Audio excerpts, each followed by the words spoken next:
देखो बहुत बढ़िया बात मानस में बार बार कही गई कि मनुष्य का धर्म क्या है। धर्म के बारे में कहते हैं परिहित सरिस धर्म नहीं भाई, पर पीड़ा सम नहीं अधमाई। परोपकार जैसा धर्म नहीं।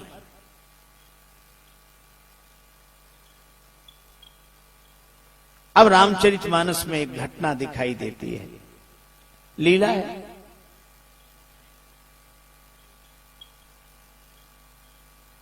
श्री जानकी जी के सामने रावण आया, लक्ष्मण जी रेखा खींच कर गए हैं। श्री सीता जी सोचती हैं कि मुझे रेखा के बाहर नहीं निकलना चाहिए। लक्ष्मण जी कह गए हैं, राक्षस घूमते रहते हैं। तब तक रावण यति वेश में याचना करता है भिक्षा की। श्री सीता जी सोचती हैं कि अगर मैं रेखा के बाहर नहीं निकलूंगी तो यह साधु भूखा चला जाएगा, और यह भूखा ही नहीं जाएगा, इस कुल का धर्म चला जाएगा। क्योंकि हमारे कुल का धर्म है मंगन लहाई न जिनके नाही, मांगने वाले जहां मना सुनकर नहीं जाते। अगर मैं रेखा के बाहर नहीं निकलूंगी तो धर्म चला जाएगा, और रेखा के बाहर निकलती हूं तो कोई संकट आ सकता है। तो क्या संकट के डर से हम धर्म का पालन बंद कर दें? आजकल बहुत से लोग मिलते हैं। एक सज्जन हमें मिले, कहने लगे पहले हम भी बहुत धर्म करते थे, बहुत पुण्य करते थे, अच्छे अच्छे काम करते थे, लेकिन अब हमने सब बंद कर दिए। तो हमने पूछा क्यों बंद कर दिए? बोले हमें कई बार धोखा हुआ। तो दूसरा क्या कहता उसका साथी, बड़ा अच्छा किया, ऐसे ही करना चाहिए। आजकल किसी का कोई ठिकाना नहीं है। हमने उन सज्जन से कहा कि आप भोजन करते? बोले हाँ करते। हमने कहा पेट कितनी बार खराब हुआ? तो बोले कई बार हुआ। हमने कहा फिर भोजन बंद कर दिया? विचार तो करो। व्यापार करने में कितनी बार घाटा हुआ, तो क्या व्यापार बंद कर दिया? आज लोग बड़े अजीब हैं। किसी से कहो कि भाई भगवान का भजन करो, तो तुरंत भजन नहीं शुरू करेगा। क्या कहेगा? भजन करो। क्या फायदा? अरे भाई भगवान की कथा सुनो। क्या फायदा? प्रेम से रहो। क्या फायदा? एक आदमी ऐसे ही करता था बार बार। क्या फायदा? क्या हम परेशान हो गए। हम जो कहें उसकी तुरंत बाद कहे क्या फायदा। तो हमने कहा तुम बीड़ी पीते हो? बोले हाँ पीते। हमने कहा क्या फायदा? तंबाकू खाते? बोले हाँ खाते। हमने क्या फायदा? बोले इसका मतलब, हमने कहा इतनी चीजें बिना फायदे की सोचे करते हो, एक भगवान का नाम ही मिला है जो फायदे की सोचे बिना नहीं ले सकते। क्या फायदा? क्या फायदा?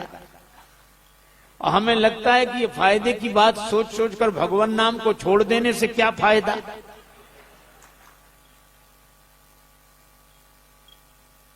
श्री सीता जी ने कहा कि मैं बाहर जाऊंगी, धर्म का पालन करूंगी। अब देखो कितनी विचित्रता है। उन्होंने धर्म का पालन किया, वे रेखा के बाहर निकली। श्री तुलसीदास जी महाराज कहते तब रावण निज रूप दिखावा। रावण ने बड़ा भयंकर रूप दिखाया। श्री सीता जी से किसी ने कहा कि अब संकट आ गया। श्री सीता जी ने कहा संकट आ गया है, मैं भगवान का स्मरण कर रही हूं। तो अब आपकी रक्षा कौन करेगा? यहां राम जी नहीं है, श्री लक्ष्मण जी नहीं है।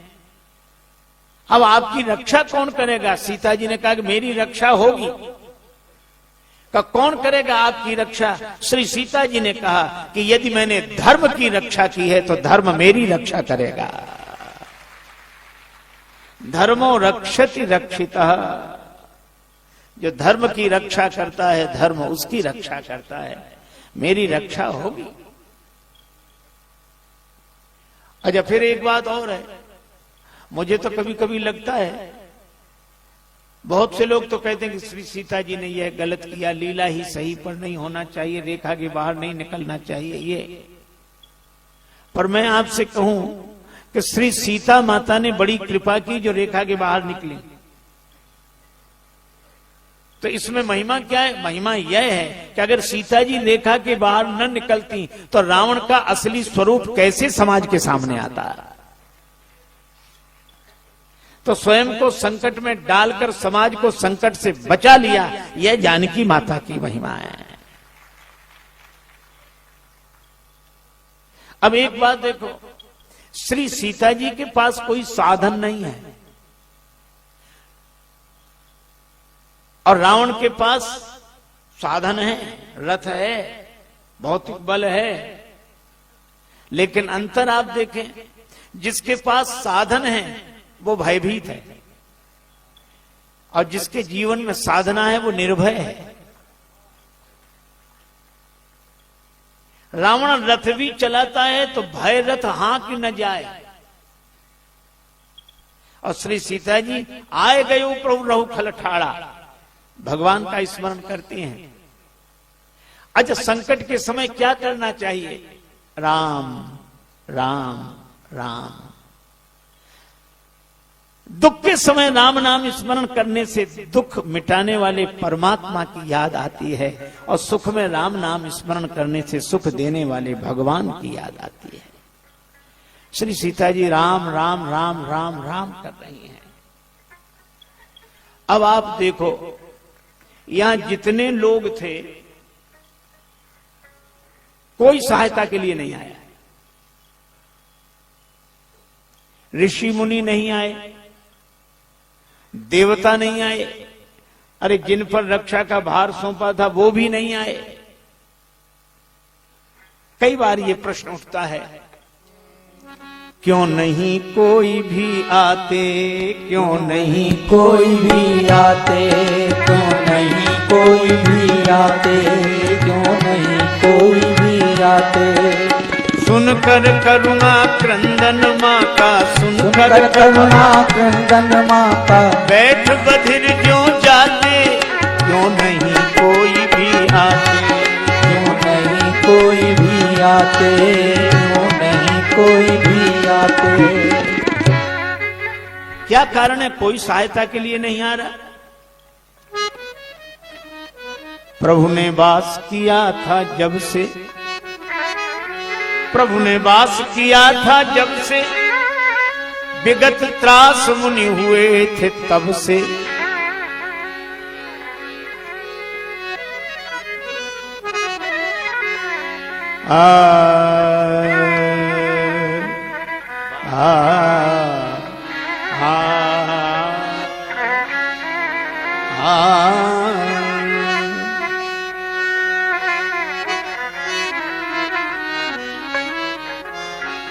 जब ते राम कीन तह बासा, सुखी भये मुनि बीती त्रासा। प्रभु ने वास किया था जब से, विगत त्रास मुनि हुए थे तब से। जिनका त्रास हरावे भी नहीं विपत्ति में हाथ बटाते, क्यों नहीं कोई भी आते, क्यों नहीं कोई भी आते, क्यों नहीं कोई भी आते, ओ नहीं कोई भी आते, क्यों नहीं कोई भी आते, क्यों नहीं कोई भी आते। श्री लक्ष्मण जी जब वन में गए तो वन दिश देव सौंप सब काहू, गए जहां रावण ससिराहू। जब प्रभु ढिंग सौमित्र गए थे, दिशि देवों को सौंप गए थे। जिन पर रक्षा भार था वे भी नहीं कर्तव्य निभाते, क्यों नहीं कोई भी आते, क्यों नहीं कोई भी आते, क्यों नहीं कोई भी आते, क्यों नहीं कोई भी आते, क्यों नहीं कोई भी आते। अच्छा, जो सहयोग के लिए नहीं आ रहे हैं, क्या इनमें किसी को धर्म का ज्ञान नहीं था? भारत तो धर्म प्रधान देश है, धर्म प्राण देश है। उत्तर केवल एक, इनके नहीं आने का कारण केवल एक, यूं तो सभी धर्म की बात बताते, स्वयं समझते और समझाते। धर्म के बारे में अनेक लोग उपदेश देंगे, अनेक लोग जानेंगे, किंतु धर्म पर प्राण गंवाने बिरले जन ही जाते। क्यों नहीं कोई भी आते, क्यों नहीं कोई भी आते, क्यों नहीं कोई भी आते, क्यों नहीं कोई भी आते। मुर्दे का स्वांग सरल है, निर्वाह कठिन। एक नाटक में कोई अभिनय कर रहा था, उसको मरना था, तो ऐसे मरा, धम्म से गिरा, और बड़ा स्वाभाविक अभिनय, दर्शक झूम गए और दर्शक बोले वाह वाह वंस मोर। फिर दोबारा खड़ा हो गया, फिर मर गया। स्वांग करना आसान है, निर्वाह कठिन। सचमुच धर्म के पथ पर चलने वाले तो एक मिले जटायु जी। धर्म के बारे में जानने वाले अनेक थे। स्वयं श्री सीता माता का हरण करने वाला भी धर्मज्ञ था, धर्म ग्रंथों का ज्ञान था उसे। और जटायु जी को तो कोई ज्ञान नहीं। गीध अधम खग आम को भोगी, पक्षियों में भी अधम पक्षी, मांसाहारी पक्षी। कोई नहीं बोला, जटायु जी बोले। और रावण से ये नहीं कहा कि श्रीमान दशानंद जी खड़े रहो, आदरणीय लंकेश जी कहां जा रहे हो, पूजनीय रावण ना। वही कहा जो चोर से कहना चाहिए, रे रे दुष्ट ठाण किन हो, अरे दुष्ट खड़ा रहे, मुझे नहीं जानता। और रावण ने पहली बार दुष्ट सुना था, उसकी तो लोग रोज स्तुति करते थे। रावण ने कहा मुझे दुष्ट कौन कह रहा है। समझा शायद भगवान विष्णु आ रहे हो, मैनाक पर्वत हो। लेकिन जब जटायु जी पास, अरे ये जटायु मम कर तीरथ छाणी देहा। अच्छा, जटायु जी ने ऐसे नहीं कि ऐसे ही कह दिया हो, पास जाके समझौता कर लिया हो। कई बार लोग कह देते हैं, फिर नजदीक आके कहते हैं देखो बुरा मत मानना, वो तो 10 लोगों को देखकर कह दिया था। लेकिन अब आप तो स्वयं समझदार हैं, आपकी छवि धूमिल होती है जरा ये नहीं। जटायु जी ने वही कहा जो कहना चाहिए, और जटायु जी ने वही किया जो कर देना चाहिए। अब जटायु जी के पास तो कोई शस्त्र भी नहीं है, लेकिन मुझे लगता है कि रावण के पास साधन है और जटायु जी के पास धर्म की साधना है। कैसे सन्मुख हुए जटायु जबकि शत्रु सबल था, क्योंकि आत्मबल गृद्धराज के जीवन में भी प्रबल था। ये मनोबल था, आत्मबल था। कितना बढ़िया शस्त्र, धनुष हो तो बाण चढ़ाना पड़े, तलवार हो तो म्यान में से निकालनी पड़े, चोंच तो हमेशा तैयार। शुरू चोंचन मारी बिदारिस देही। और रावण कहां कहां बचावे, एक ही क्षण के लिए सही, लेकिन रावण पराजित हुआ, जटायु जी विजयी हुए।